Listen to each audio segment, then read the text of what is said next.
Naligaw si Borga mga kalapatid. Siya si Idol Madla, nakakahanga, may mga hawak, gandang linyada. Ika'y inspirasyon kung bakit hanggang ngayon ako'y palaging kumakarera.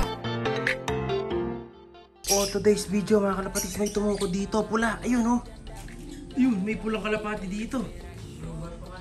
Dalawa, saan galing to? Kanino kaya yan? Ayun oh, pula mga kalapatid, so. Tutukod to, bababa. Wow eh, no? Wow, may sing-sing ba? Ayan, bumaba. Ay, may sing-sing, boy, blue. Ayan siya mga kalapatid, so. Kaya sa atin din to nga. Borga ilong boy oh. Eh hindi, parang ano lang ang suot na boy. Philip ring lang, neto is lang mga kalapatid, walang ring. Ayan oh.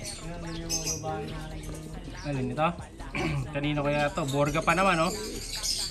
Si Borga to. Napadpad dito, laki ng ilong oh. Naligaw si Borga mga kalapatid. Ganyan yung nangyayari sa mga kalapate kapag uhaw na. Ayan, umiyan siya mga kalapatid oh. Parang maliligo pa nga eh. Talagang ito, galing na MacArthur boy. Pero putik na yung paa. Lubusong na siya mga kalapatid. Ayun oh, sarap na sa pag-inom. Bibigat na katawan niya pag nakainom na ng marami to. Pag lumapit pa ako konti dito, malamang to, tumatsi na. Tingnan natin kung ano gagawin. Pero dami na niya nainom oh. Siguro na 5 higop na to. Tukod. Pero tingin ko, ang may-ari nito, bata lang, no? Kasi wala naman siyang sing-sing eh. Pero minsan kasi yung mga walang sing-sing, breeder eh. Sa ibang lock, yung mga walang sing-sing, yung magaganda nilang kalapate eh. Ayan mga kalapatid, so laki ng ilong oh. Wala. Mga imbrek nga boy. Hindi imbrek to, masili. Pero parang may sugat sa paa. Oh, ay, basa ang pops. Minsan kasi mga kalapatid, yun, sabi ko sa inyo, yung mga ganyang kalapate na walang mga sing-sing, minsan yung mga breeder talaga yun, o kaya stock bird, hindi na sinising-singan, o kaya inaalis na ng sing-sing dahil matanda na. Ito, di natin alam, pero baka ganun, baka dahil matanda na, inaalis na siya ng sing-sing. Ayan siya oh, malapit ang kuha mga kalapatid. Borga oh, madagit pa tayo ng borga. Kung kaya ko pang lapitan, ayan, malayo tayo dito mga kalapatid sa ibon. Yung nakikita rin niya yung mga warriors natin sa taas. Masama dito kasi baka may sakit eh. Ayun, umalis na. Saan nagpunta? Tingnan natin. Sundan natin saan siya pupunta. Umalis siya. Diretso na ano. Baba ng lipad. Ayun. Dumaan na. Sa buko. Ayan. Babalik yata. Ayan. Uy. Dumiretso na. Ha? Mandadapo. Tingnan natin. Paligid. Wala.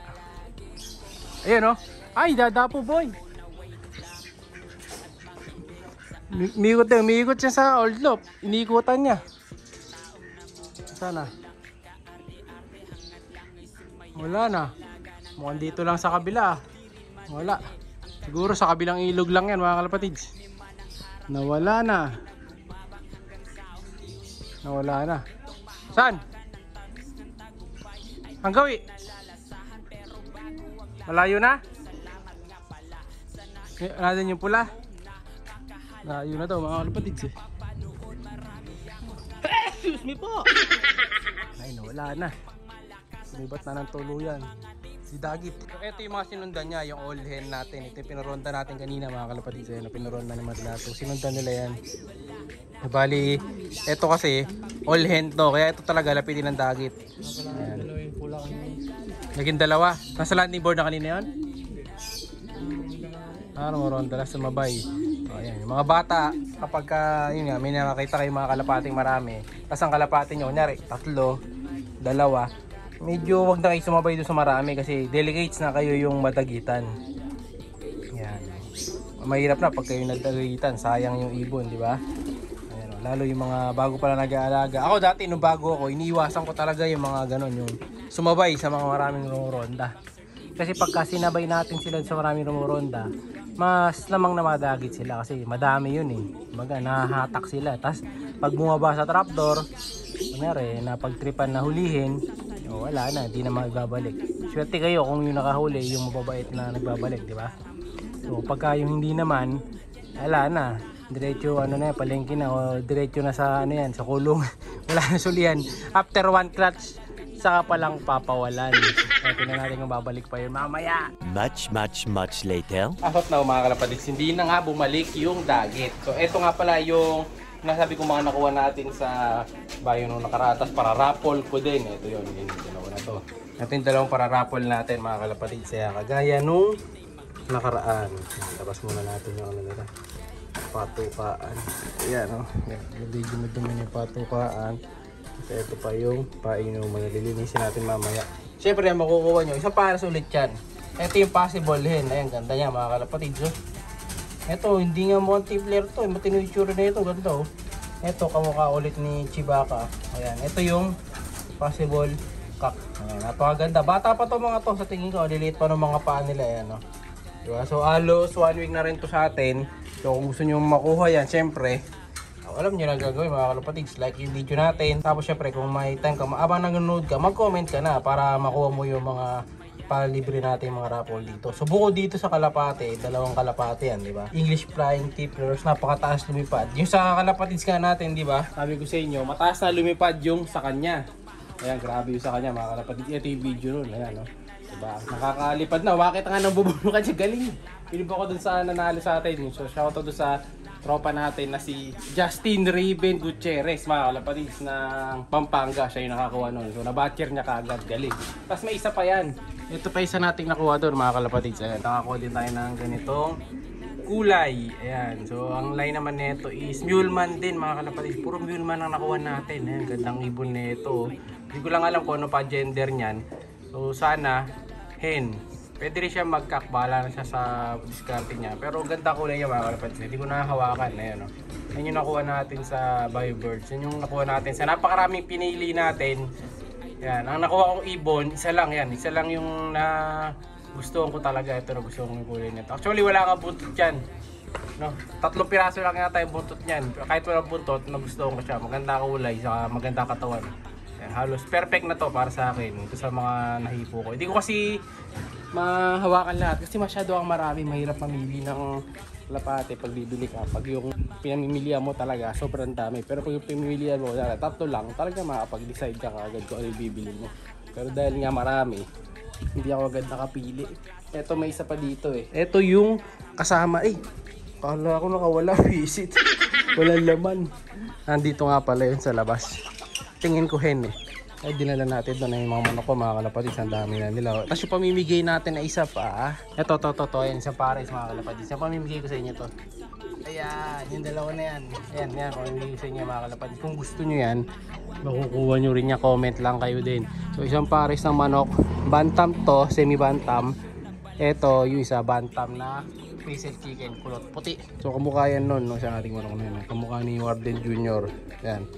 So magiging ganito yung mga anak nun, ayan no. Yung mga kulot din, ayan, ganda ng kulay, di ba? Kulot din, mukhang pampunas ng sopa. Ayan, pampunas ng sopa ng nanay nyo. Ayan, ganyan na yung tsura. Nasa balahibo nila. Ayan, tapos eto yung isa pa na nakuha natin. So meron pa tayo isang pula dito mga kalapatids na imported. Ito bibreed ko to.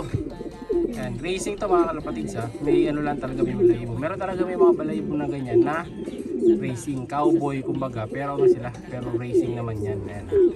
Ganda nga nito mga kalapatids. Isa to sa mga favorite ko na nakuha dun sa BioPigeon. Ayan, ganda nito. Ayan, pangmalakasan. Salamat sa BioPigeon sa pagbigay sa atin nitong magandang ibon.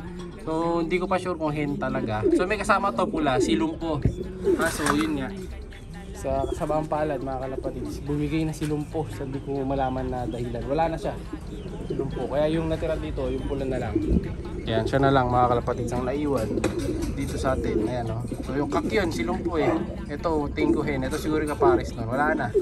Dito na lang natin siya papare. Doon sa naghahanap naman kay R2.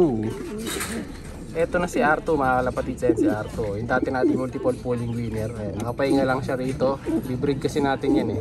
Ayan, katabi rin niya rito yung multiple polling winner.